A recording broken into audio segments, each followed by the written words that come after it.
Before we begin, I would just like to shout out my patrons, Dudley Reiner, Crimson, Project Mercury, Consular, Tamakas Whitewood, and Nude Banner. I'm very grateful for your support, and if any of you want to support me on Patreon, you can always find the link in the description below. Hey guys, I'm Naya, and welcome back to the channel. For today's video, we're gonna be doing the tech cards tier list. I won't spend too much time. We have almost 60 cards to cover. I don't cut anything from these tier lists because I like to see how the cards move up a tier, down a tier, how they change, what's happening in the format. But we have a lot of cards and I'm trying to one take these things, so just hang in there with me. I will try to not choke on the amount of words I want to say and the amount of stuff I want to tell you, and I will try to breathe and not get too tired after a half hour of discussing tech cards with you. But I enjoy this so much and I'm always so excited to do these tier lists, so please let me know down in the comments what you think, if there's anything I might have missed in this almost 60 card tier list. So let me know if you agree, disagree.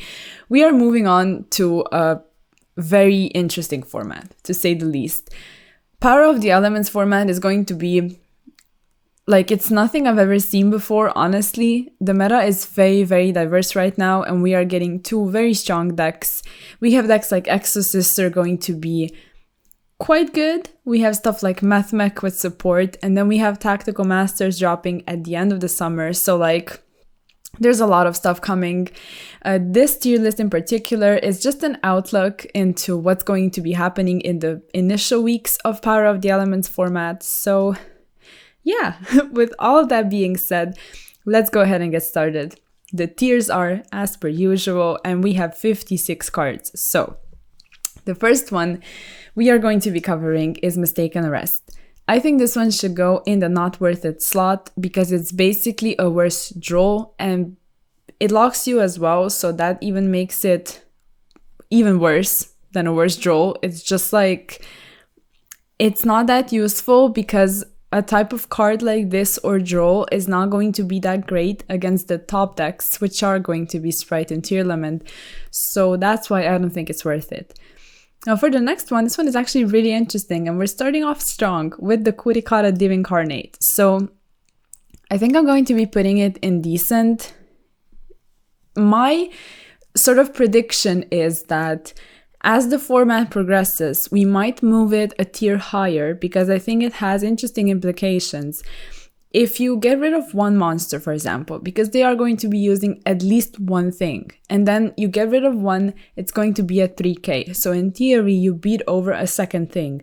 So I guess you deal with two things, but at that point, I don't think if that's worth it because it still seems a bit too specific. My sort of outlook on the future is that we are going to be needing a lot of just very strong board breakers that are able to that are able to deal with the board in its entirety. So stuff like Dark Ruler, stuff like Joplet, and we will discuss all of that.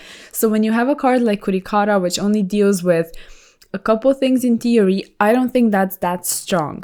So with that being said, we can actually segue into the next one, which is Alpha Master of Beasts. And I think it's also only decent because it deals with only two things.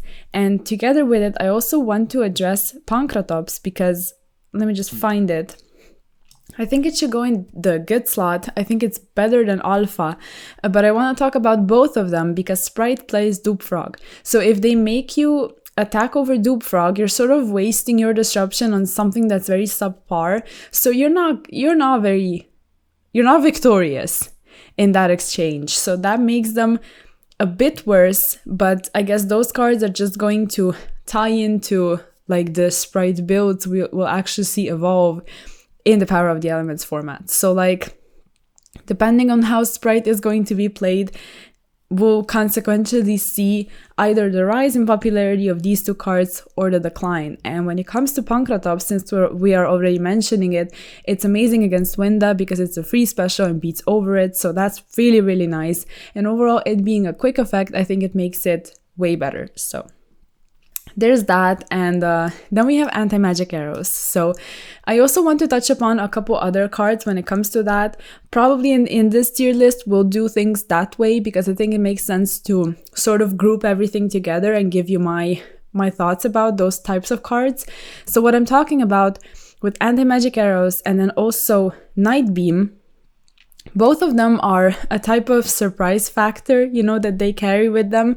This is what makes them, or made them, I should say, as good as they were at a certain point in time. But when people expect it and play around it, it's automatically not that great. And then we need to take into account the fact that we're not moving to an extremely back row heavy format. So those cards won't be that useful by themselves anyway. And then looking at some of the other ones, you know, we have Blizzard, which is kind of specific, and that's why I think it's not going to be that strong moving forward. Maybe we could put it like above those two, and I guess once we move down the other cards, we'll also discuss some other ones. You'll immediately know what I'm talking about when we get to it. Then we have Anti-Spell, and I think it should automatically go into staple.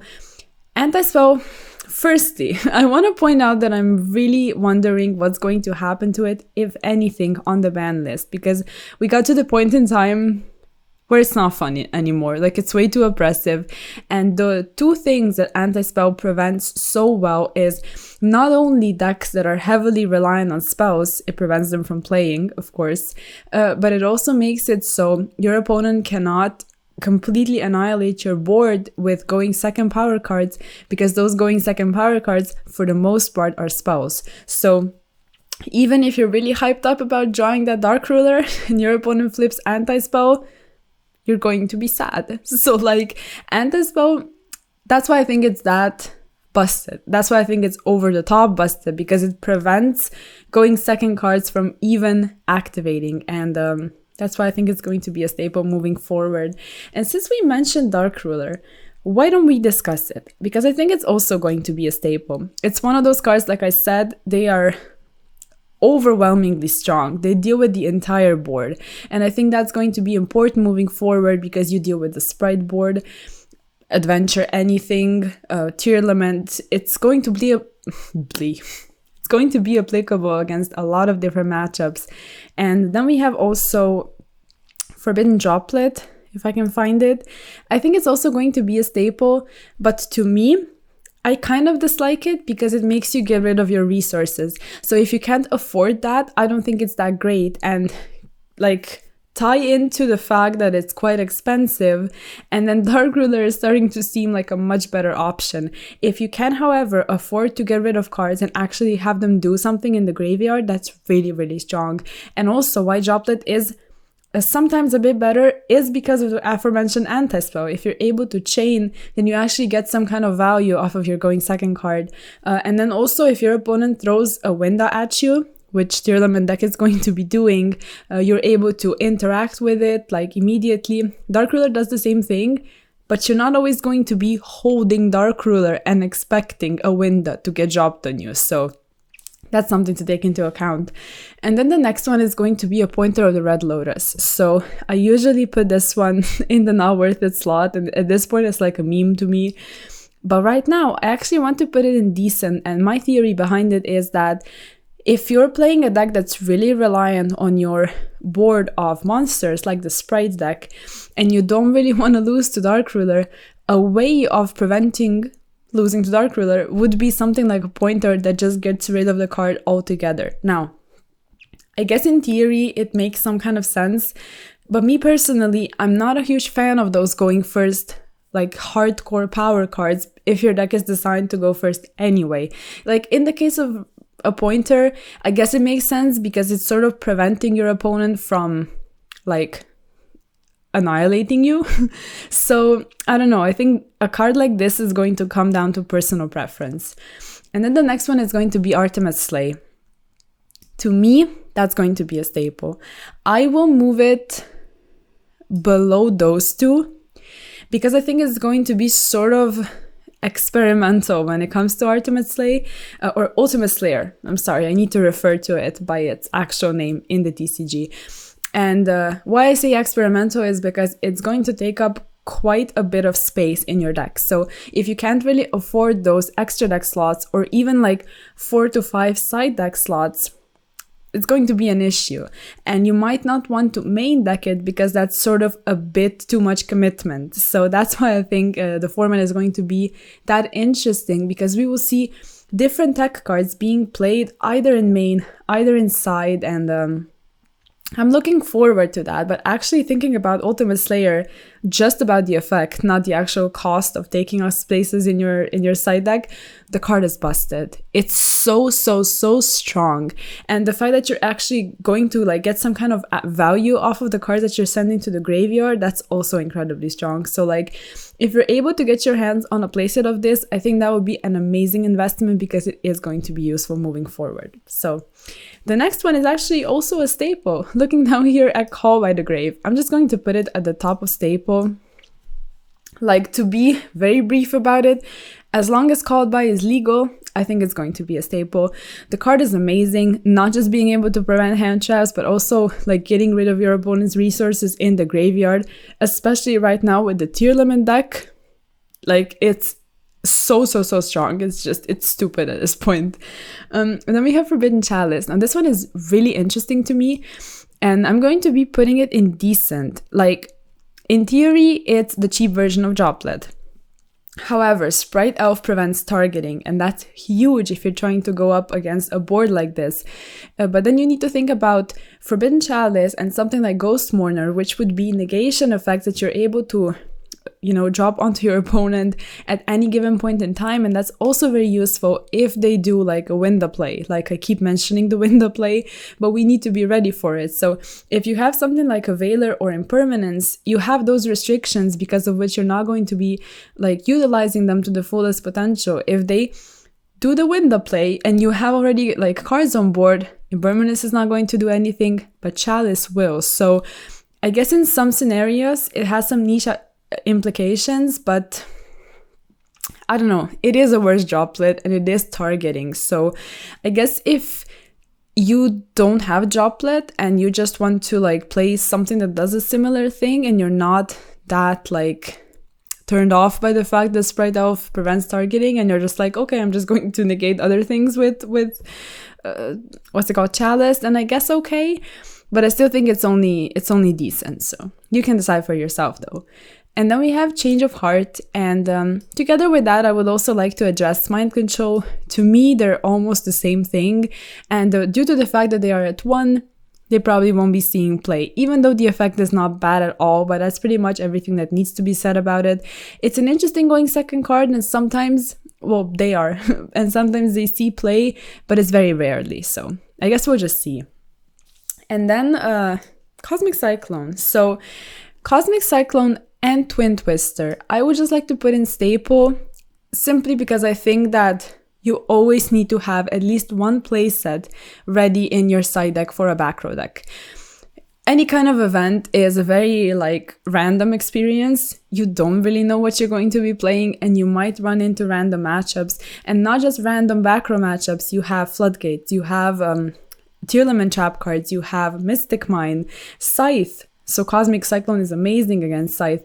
Eldritch is also going to be quite strong in the next format, I think. So being able to interact with the Eldritch trap cards or any kind of Floodgate they might flip up, I think it's important to have at least, like I said, a playset of back row removal. So that's why I think it's staple. Then moving forward, is that like an expression? Moving on, I guess. Moving on, we have Crossout Designators. So I like Crossout, but to be perfectly honest, I've never been a fan of it in the main deck because I think it's a bit too specific. So if we are thinking about side deck strategies, it might not be that bad if you're expecting a mirror match. So if you're trying to play it in something like Splite, or if you're trying to play it in a deck that just really needs any kind of help it can get. So being able to prevent your opponent from disrupting you with very specific cards. So if you're playing it for that reason, like, it's also okay. And overall, like, I don't think it's a bad card, but it's very much dependent on the deck that you're playing. So you can pretty much do whatever you want, but I just don't really think it's a main deck staple. Then we have D-Barrier. Now this one is a staple for sure. Maybe not exactly main deck, but side deck like Yuko Fusion, Yuko even exceeds against Exo Sister, Yuko Synchro. Like for the most part, you're probably winning. The card is honestly busted, and there's not really much that needs to be said about it. I think it's amazing. Then the next one is going to be Zombie World. So Zombie World is kind of weird because you have a couple of decks that are able to send it. Not Zombie World, the Necro World Banshee, of course. And then the main deck that you're trying to counter would be Flunder. And Flunder is going to be quite strong moving forward, especially due to the fact that D-Shifter counters Tearlaments like hardcore. So Zombie World is okay, and Zombie Punk is an interesting deck. But I will still put it only in decent, because there aren't that many decks that are actually able to send Necro World Banshee and just play that entire package. And even if you play that kind of deck, or a way to send it, or a way to get to Zombie World, the most important thing you're countering is Flunder, and then I guess Tri Brigade or Dragons. But you have other ways to counter those decks, and those other ways are also applicable into other matchups. So I wouldn't exactly suggest to play something that's that specific, if that makes sense. And then we have DDG. Now, DDG I think is going to be quite underrated. Like, if you're trying to play DDG in a deck like Sky Striker, in a deck like Sword Soul, for example, you know, overall, like, I think you need to have chainable traps in a deck that you're expecting your opponent to side back or removal against you, because you just chain it and you have that lingering effect, and you don't really care that your entire back row got completely annihilated, because that effect is still applying. And DDG is very strong against Tearlament and against some other decks as well. So if you have enough space, I think it would be an interesting deck. And then the next one, which I'm very excited about, honestly, is going to be Deck Devastation Virus. I'm going to be putting this in good. I think a lot of decks can actually afford to run this card, and I think it's one of the best ways to counter Sprite. And then looking at Mathmech, like, very low key, you know? Sprite is not the only deck that Deck Devastation Virus, like, completely annihilates. It just destroys Mathmech. So I guess that's something to keep in mind. I think Mathmech is going to be quite strong moving forward. So yeah, Deck Devastation Virus, I'm honestly very excited for the card. I think it's going to be very, very good moving forward. Then we have Denkoseka, not good at all. We're just throwing it in the not worth it slot. And then we have Evenly Matched. Now, I will put Evenly at the top of good, because it sort of ties into the, like, all of the things that I said before about just blowout cards going second. If you're able to completely deal with the board, like, in its entirety, like I said, that's, like, probably the best move you can make. Like, either you Dark Ruler the opponent and you, like, break their board completely and you get rid of their stuff, or you make them get rid of their stuff with Evenly. I think it's going to be very strong. And even if you're only using it to trade 1-for-1 with a negate, it's not that bad if you pair that up with some hand traps or other going second cards, because at that point, you probably broke the board. So, I don't know, to me, Evenly seems like a good card going forward. So, the next one is going to be Foolish Return. This one is, I don't know, I think it's a bit too specific. I think I'll move it in the not worth it slot. Like, it's okay against Scythe, and, like, it's okay against Tearlament effects, but if you're not going first, then it's not that great. And yeah, I guess Scythe, okay, that's, like, the implication there. But Scythe is also kind of weird, because the Sprite deck is going to set it and destroy it. The Synchro, the TG Wonder Magician line is going to destroy it. A deck with the Baron Revive is going to send it. So then at that point, it's like, you don't really know where that Scythe is going to end up. And that's why I think it's not worth running something that's as specific as Foolish Return. So there's a couple thoughts I have about that card. And then we have Galaxy Cyclone. Now this one, I'm low-key very excited about, because it's useful in Tearlament. You mill your deck, and this one actually does something in the graveyard. So I really like it when a card like this, just like it used to be used in Sky Striker, is also useful, like, right now, because it's sort of feels in archetype in a sense. And I'll move it in only decent though, because, like, it's only great in Tearlament, and then it depends how much Tearlament is actually going to be played, which I think it's going to be played quite a lot. But being a deck that's heavily reliant on RNG, And I don't want to go off on a tangent too much, but I think the RNG sort of like brings the power level down a notch. So we will see. Like, I'm really, really hyped to see what actually happens and how much representation it actually has. So, you know, we'll see. I think the European Championship is going to explain a lot of things when it comes to the format. Then we have Kaijus, and I think it should go in the not worth it slot simply because it only it only deals with one thing, and you need to be able to deal with at least 2 or the entire board, and Kaiju is just not enough in my opinion. Then we have Goza Match. I'm sorry if I'm going like slowly. Hopefully it's not boring to you. I'm having a lot of fun, but I just don't want to run out of breath. So we have Goza Match, and together with that, I would also like to throw all of the other floodgates in the tier list, like together, and we can discuss all of them. So Goza Match and also Rivalry, I think, are sort of on the same power level. And actually there can only be one as well, because they can be used in some of the top contending strategies. Like Marinces has Goza Match, Sky Striker has, there can be only one. You have Rivalry in something like Sword Soul or Dragons. So when you have a floodgate that's very, very oppressive and is able to be used in some of the top strategies, or I guess the top of rogue or top contending strategies, I think that's very strong. Like, if the card is not hit, if you can still play it in your deck comfortably at 3, just play it and counter the meta. Like, honestly, I don't know, I support it because I think that if you know your deck loses to a floodgate, you should just play an out.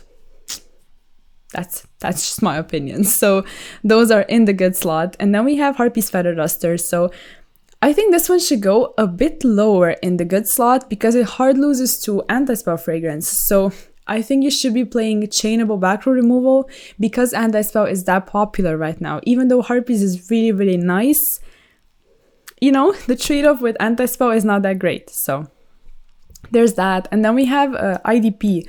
Now, those trap cards are kind of weird. I will put them at the top of not worth it. And with that, I just want to point out that yes, in a trap deck, they're nice. Obviously, they are able to perform and they are able to counter some of the best decks. But some of the best decks are not playing trap cards at all. So if you only have a couple cards that are applicable like in one deck to be able to, you know, utilize them, I don't think they should go higher. Like, I don't know, it's just how I like to do the tier lists. And even though this card in particular is really, really nice, like, you know, I guess bottom of decent to not do it injustice.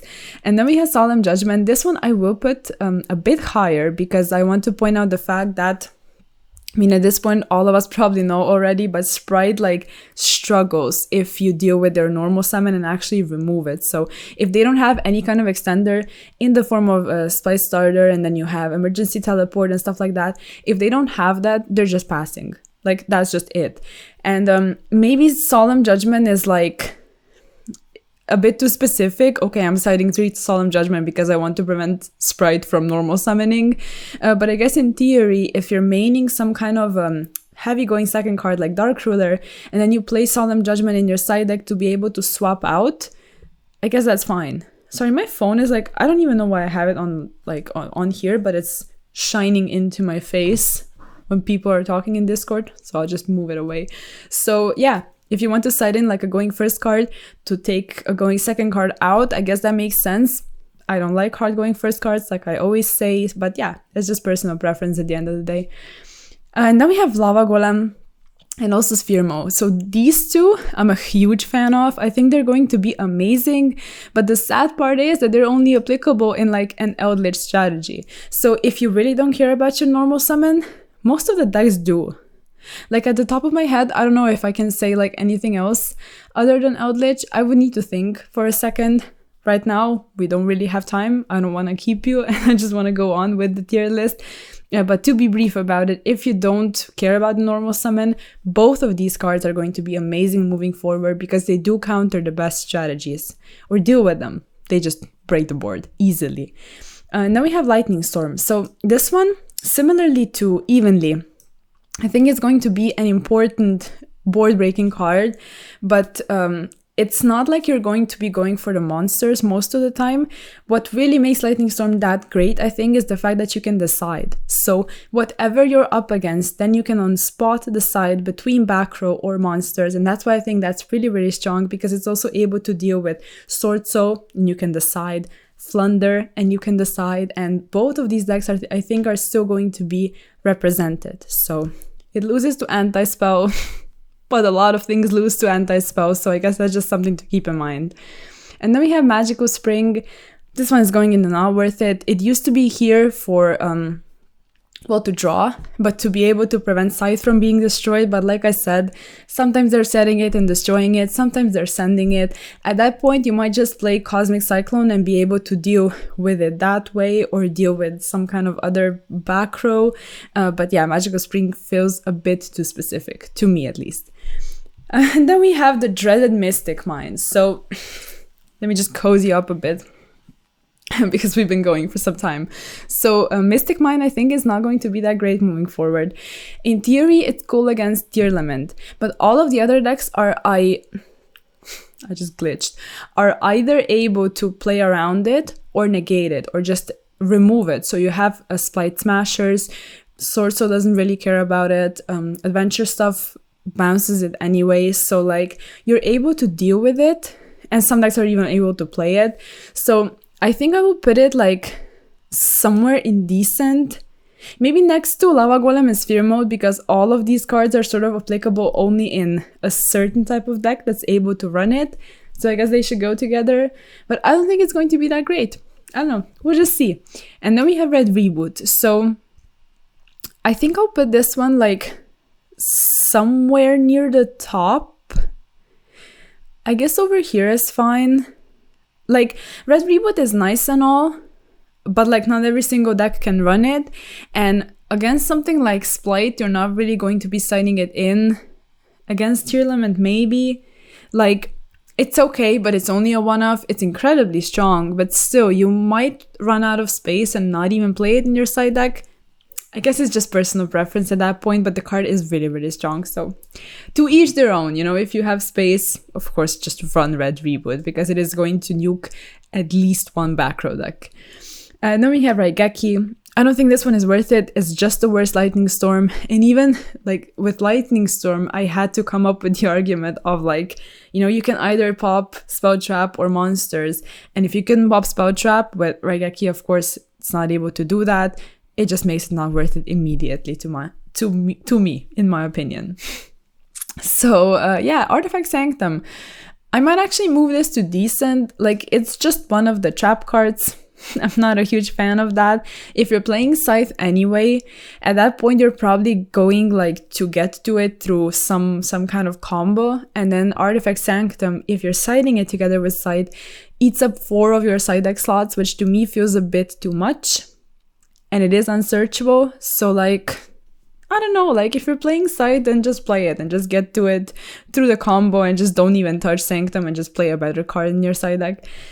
But you know, then we have Shared Rights. So, God, I don't know, like, I'm not sure if anyone is like realistically going to be playing it, because there aren't many decks to comfortably run it to begin with. You have something like Striker or Evil Twin maybe, that just wants to draw and get to their hand traps. So if you have a deck that's like, that has a lot of space for deck cards, then you might want to run this going first to be able to draw into your hand traps and then sort of slow the game down to your pace. So I guess that's why we can put it in decent, but I don't see how many like decks are actually going to be able to play it. And then we have Skill Drain. So I don't know, let's just put it bottom of decent. Sort of the same arguments that go for some of these trap cards go for Skill Drain as well. They're great in something like an Eldritch deck. And I guess together with it, we can also address...